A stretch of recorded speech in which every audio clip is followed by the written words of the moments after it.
Ndugu zangu wana Morogoro, nimekuja hapa kwa ajili ya kuungana nanyi katika maadhimisho haya ya muungano wetu. Muungano huu ni muungano wa kipekee. Ziko nchi nyingi ziliungana, lakini wameshindwa kutunza muungano wao. Tanzania pekee ndio nchi ambayo imetunza muungano kwa miaka 62 na kila siku muungano unazidi kuimarika. Muungano oye! Mradi huu ambao nimekuja kuukagua, kwa kweli nimefurahi sana. Mheshimiwa Mkuu wa Mkoa, nimefarijika sana. Madhumuni ya mradi huu sio jengo tu, lakini una economic impact nyingi. Hapa bodaboda watafanya kazi zao vizuri, mamalisho watafanya kazi zao vizuri, kutakuwa na ajira nyingine nyingi. Na usumbufu ule kwamba ukitoka kwenye SGR unahangaika sasa namna ya kupata usafiri, mwarobaini wake unamaliza ndani ya miezi michache ijayo. Nichukue nafasi hii kwa mara nyingine tena kumshukuru na kumpongeza Daktari Samia Suluhu Hassan, Rais wa Jamhuri ya Muungano wa Tanzania, kwa kuridhia mradi huu muhimu, lakini kwa kutoa fedha ili mradi huu kamilike. Naamini maelezo ambayo nimeelezwa pale na mtaalamu wetu, Julai 21 mradi huu unategemewa kukamilika.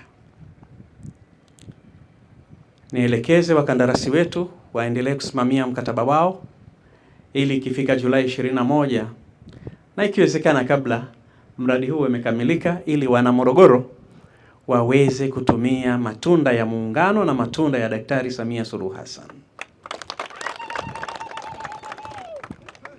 Lakini uwepo wa mradi huu ni ishara ya dhati ya Daktari Samia Suluhu Hassan kutaka kufanya mkoa wa Morogoro kuwa ni moja kati ya mikoa mikubwa sana ambayo ina faida kubwa kwa Watanzania. Sasa ndugu zangu wana Morogoro, tuendelee kushirikiana katika kutoa mashirikiano makubwa kwenye ujenzi wa mradi huu na miradi mingine ya maendeleo.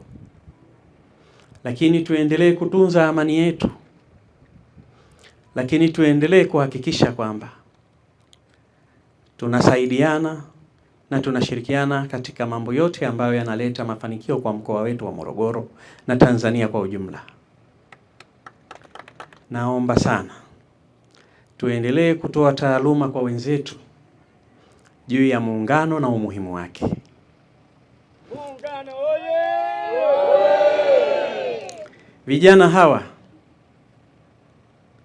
ambao wanaendelea kufaidi matunda ya muungano, na wazee sisi ambao tunaendelea kufaidi matunda ya muungano, tunayo haja na hoja ya kuhakikisha tunaendelea kutoa elimu namna ya tulikotoka, tulipo na tunakotaka kuelekea kupitia muungano wetu huu adhimu ambao viongozi wetu wakuu, Rais wa kwanza wa Tanganyika Mwalimu Julius Kambarage Nyerere na Rais wa kwanza wa Zanzibar marehemu Sheikh Abeid Amani Karume walisimamia jambo hili wakijua kwamba Tanzania ni nchi ambayo itaendelea kuwanufaisha Watanzania wote bila ya kujali rangi, kabila wala dini.